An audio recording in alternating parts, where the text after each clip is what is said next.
जय हिंद दोस्तों, मैं मोहम्मद मतीन प्रथमा के यूट्यूब चैनल पर आपका स्वागत है। दोस्तों, जैसा कि आप इंतज़ार कर रहे थे भूगोल के बारे में कि भूगोल का कुछ लड़कों ने कमेंट डाला कि सर भूगोल का कब तक आएगा नया चैप्टर, तो नया चैप्टर लेके हम आ गए हैं। दोस्तों आइए आज हम जो बात करने जा रहे हैं वो बात करेंगे महाद्वीप के बारे में, है ना। महाद्वीप यानी महाद्वीपों का निर्माण हुआ कैसे, ठीक है ना। महाद्वीपों का निर्माण हुआ कैसे, आज इसके बारे में हम वर्णन करते हैं। दोस्तों पृथ्वी का जब निर्माण हुआ था, पृथ्वी का जब निर्माण हुआ था उस समय से लेकर लगभग 4.5 करोड़ वर्षों तक पृथ्वी एक आकार में थी। एक आकार में मतलब, अब ध्यान दिएगा, एक आकार का मतलब ऐसे, ठीक है ना।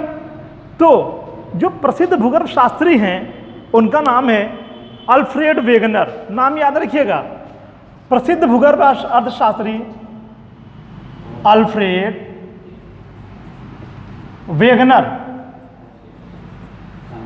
ये जर्मनी के प्रसिद्ध भूगर्भ शास्त्री, प्रसिद्ध भूगोलवेत्ता थे। इन्होंने विधिवत यानी जो वर्णन, बहुत ढेर सारे भूगोल शास्त्री हुए, सबका अलग अलग वर्णन हुआ है, लेकिन इनका वर्णन जो होता है इंटरनेशनल लेवल पे माना जाता है। क्यों माना जाता है? क्योंकि इनका जो सिद्धांत है वो बिल्कुल सही काम कर रहा है। उन्होंने ये बताया कि भाई देखिए, हमारा जो पृथ्वी है प्राचीन काल में वो आज हम 7 महाद्वीप देखते हैं, लेकिन प्राचीन काल में ऐसा नहीं था। प्राचीन काल में 7 भागों में विभक्त नहीं था, प्राचीन काल में सिर्फ एक भाग था। तो ये देखिएगा, ये हमने क्या बना दिया, महासागर। ये क्या है? महासागर। इस महासागर को कहा गया पेथालांसा। क्या कहा गया भाई? पेथालांसा। अच्छा, 4.5 करोड़ वर्ष या 6.5 करोड़ वर्ष पहले तो लोग थे नहीं, तो नाम कैसे पड़ा? तो नाम इसलिए पड़ा जाता है कि जब कोई भूगोलवेत्ता इस पे सर्च करता है तो वो एक नाम दे देते हैं। नाम इसलिए दे देते हैं ताकि हम लोग याद कर सकें, ताकि हम लोग पढ़ सकें इसके बारे में कि ये महासागर किस नाम से जाना जाता है। ठीक है दोस्तों, तो अब याद रखिएगा, ये जो चारों तरफ ये पानी यानी जल यानी H2O है, उसको क्या कहा गया? इसे कहा गया पेथालांसा। दोस्तों बनाते रहिए वीडियो को और अपनी तरफ से इसको लाइक शेयर सब्सक्राइब करना ना भूलिएगा, नाम लिखते रहिएगा। पेथालांसा, इसको कहा गया पेथालांसा। और जो बीच वाला पार्ट है इसको, ये स्थलखंड है, ये भी याद रखिएगा। ये क्या है? ये सिंगल एक स्थलखंड है, इसका नाम लिया गया पेंजिया।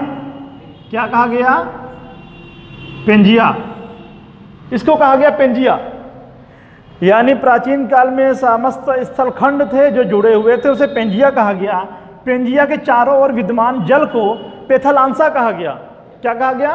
पेथालांसा कहा गया। दोस्तों कार्बोनिफेरस का युग आया। कार्बोनिफेरस युग में भूकंप, ज्वालामुखी का उद्गार या प्लेट टेक्टोनिक थ्योरी द्वारा ये दोनों तरफ खिंचाव हुआ। किसका खिंचाव हुआ? पेंजिया का।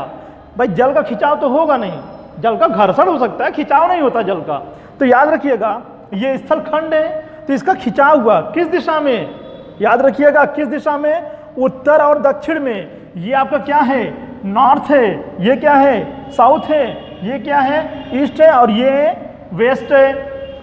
उत्तर दक्षिण में जब खिंचाव हुआ तो ये 2 भागों में विभक्त हुआ। क्या हुआ? 2 भागों में विभक्त हुआ। जब 2 भागों में विभक्त हो जाएगा तो जाहिर सी बात है दोनों के अलग अलग नाम पड़े, है ना दोस्तों। पहले क्या कहलाता था? पेंजिया। अब याद रखिएगा, ये जो जल है ये बीच में आ जाएगा, ये जल बीच में आ जाएगा। इसी जल को हम टेथिस सागर कहते हैं। क्या कहते हैं? टेथिस सागर।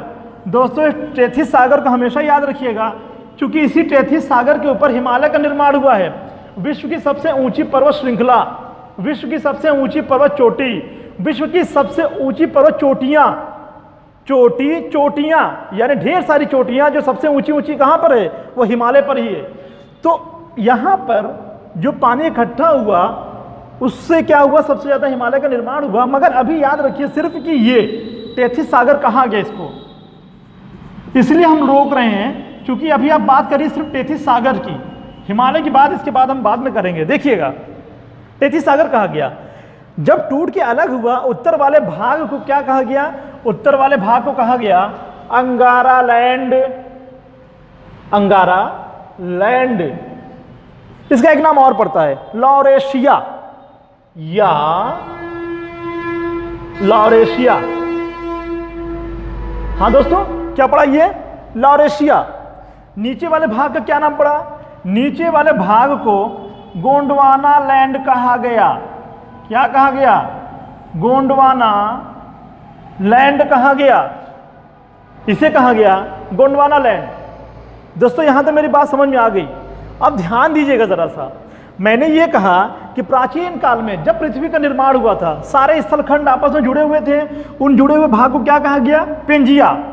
मैंने नाम लिखा था भी, आपने नोट किया होगा, श्योर नोट किया होगा, कर लीजिएगा नोट। पेंजिया कहा गया। पेंजिया का विखंडन हुआ। पेंजिया का विखंडन हुआ। पेंजिया दो भागों में विभक्त हुआ। दो भागों में, उत्तर दक्षिण में, पूर्व पश्चिम में अभी विभक्त नहीं हुआ है, उत्तर दक्षिण में विभक्त हुआ यानी बटा हुआ है। उत्तर वाले भाग को अंगारा लैंड या लॉरेशिया कहा गया है। दक्षिण वाले भाग को सिर्फ एक नाम दिया गया, उसका नाम दिया गया गोंडवाना लैंड। तथा अंगारा लैंड और गोंडवाना लैंड के बीच में जो जगह बनी, संकीर्ण स्थल बना और उसमें जल भर गया, उस जल को हमने क्या कहा? तैतीस सागर कहा। इसे क्या कहा हमने? तैतीस सागर कहा। दोस्तों अब बात करते हैं कि अंगारा लैंड से कितने महाद्वीपों का निर्माण हुआ। ये याद रखिएगा, कभी कभी पूछता है प्राचीन काल में एशिया था, अंगारा लैंड का भाग, गोंडवाना लैंड का भाग, तैतीस सागर का भाग या पेथालांसा का भाग, तो किसका भाग था? अंगारा लैंड का भाग। कैसे? मैं दिखाता हूं आपको, देखिएगा। अच्छा ये नोट कर लिए तो ये हम मिटा देते हैं, ठीक है दोस्तों। तो जब अंगारा लैंड का निर्माण हुआ था, अंगारा लैंड का फिर विखंडन हुआ जुरासिक युग में। दोस्तों जुरासिक युग आपको पता है, बड़ा इंटरेस्टिंग वीडियो है आप लोगों के लिए। और जुरासिक पार्क मूवी आपने देखा होगा, ढेर सारे डायनासोर, कोई इंसान को खाता था, कोई इंसान उसके पास जाता था। आपको ऐसा लगता है कि तब इंसान थे, तब इंसान नहीं थे। उसको बोला जाता है जुरासिक युग। जुरासिक युग में जितने भी जीव थे, चाहे वो पानी वाला हो, चाहे आकाश में उड़ने वाला हो, चाहे धरती पर रेंगने वाला हो। आपने देखा होगा कोई बहुत से जीव जंतु थे जो इंसानों को खाने वाला रहता है, दोनों आपस में मार करके खा लेते हैं। एक हाथी के जैसा होता था, बहुत बड़ा सूंड होता था, वो पत्तियों खाता था। तो सबको डायनासोर कहा गया, किसी एक को नहीं। इसलिए जुरासिक युग को डायनासोर युग भी कहा जाता है। डायनासोर युग को क्या कहा जाता है? जुरासिक युग भी कहा जाता है। तो जो आप मूवी में देखते हैं वो तो एक इमेजिनेशन होता है, एनिमेशन द्वारा हमको दिखाया जाता है कि प्राचीन काल के इतने बड़े बड़े जीवधारी होते थे। तो दोस्तों तब ये थे कौन? ये डायनासोर लोग थे। लेकिन जब इन सब का विखंडन हुआ तो क्या होगा? दोस्तों एक चीज याद रखिएगा, हम यहाँ पे हैं, आप यहाँ पर हैं, धरती पर हैं, और इसी में अगर पृथ्वी फट जाए तो क्या होगा? लावा का उद्गार होगा। लावा का उद्गार होगा तो क्या होगा? जितने ढेर सारे पशु पक्षी हैं सब क्या होंगे? हम लोग क्या है उसमें? जाहिर सी बात है जल जाएंगे। जल के क्या होगा? उसी पानी में हम लोग चले जाएंगे। बारिश होगी तो धीरे धीरे हम बह के कहाँ जाएंगे? पानी में। पानी में तो जब जाएंगे दोस्तों, जब गार इकट्ठा होगा, जब हम कूड़ा बनेंगे, जब सारी धरती पे जितने घास फूस हैं, जितने जीव जंतु जब मरेंगे, जब पानी जाएगा तो पानी का भाग कहाँ पे आएगा? तो आपने देखा होगा जब बारिश होती है तो बारिश में जो गार्ज होते हैं, जो कूड़ा करकट होता है, वो बीच में नहीं होता, वो किनारे किनारे होता है। वो क्या होता है? किनारे किनारे होता है। जब किनारे किनारे होता है तो वो जब, अब देखिए ना, जब किनारे किनारे होता है तो यहाँ पे क्या था? तैतीस सागर। इस तैतीस सागर से जब हमारा एशिया, जब महाद्वीप टकराया, यानी भारतीय उपमहाद्वीप टकराया है, टकराने के बाद क्या होगा? ये गार्ज है, इसको धीरे धीरे दबाएगा। दबाएगा तो क्या होगा? गीला पदार्थ है तो वो ऊपर उठेगा, फिर फोल्ड होगा, फिर ऊपर उठेगा, फिर फोल्ड होगा। इसी तरीके से हिमालय का निर्माण हुआ है। तो बहरहाल जब हिमालय पढ़ाएंगे तो उसके बारे में हम विधिवत स्ट्रक्चर वाइज आपको पढ़ाएंगे। तो दोस्तों अब मैंने ये आपको बता दिया कि कैसे, आप देखिए, तीन भागों में विभक्त हुआ। ये अंगारा लैंड तीन भागों में इसका विभाजन हुआ। इसमें तीन महाद्वीप बने। कौन कौन से? एशिया महाद्वीप,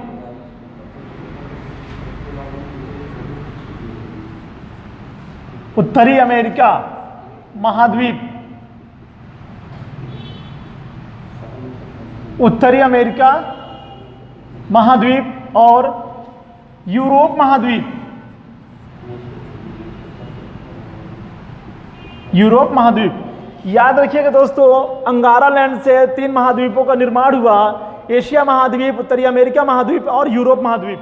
ठीक है दोस्तों, अब आइए अब जरा सा गोंडवाना लैंड की बात कर लेते हैं। गोंडवाना लैंड से कितने महाद्वीपों का निर्माण हुआ?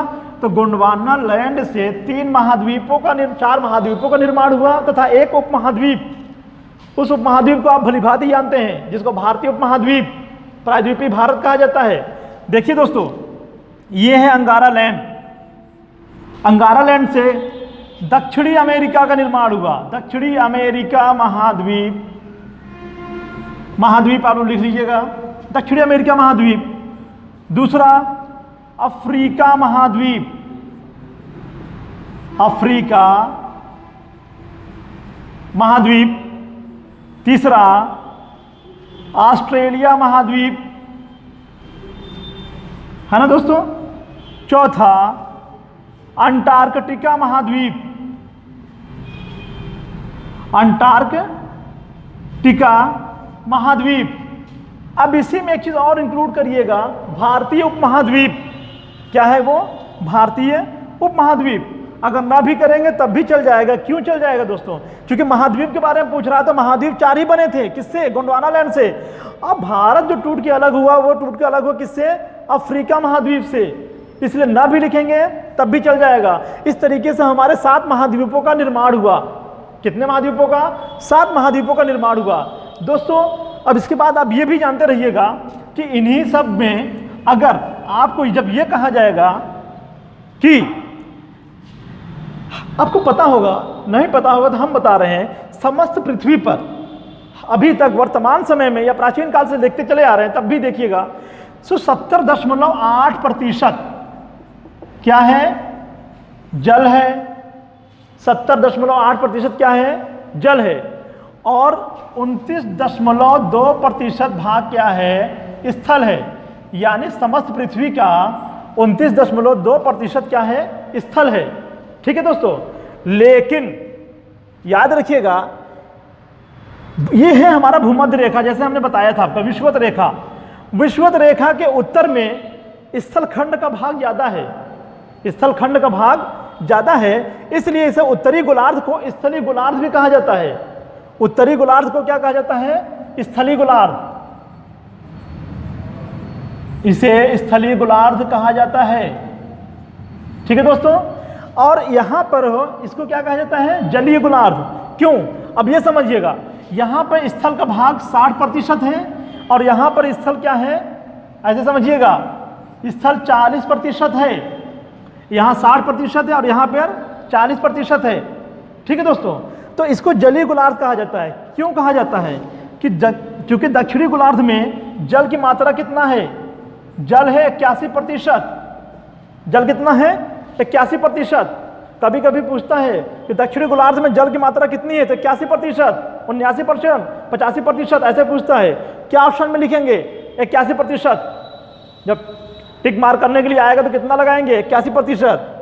वहीं उत्तरी गोलार्ध में जल की मात्रा 19% हो जाएगी।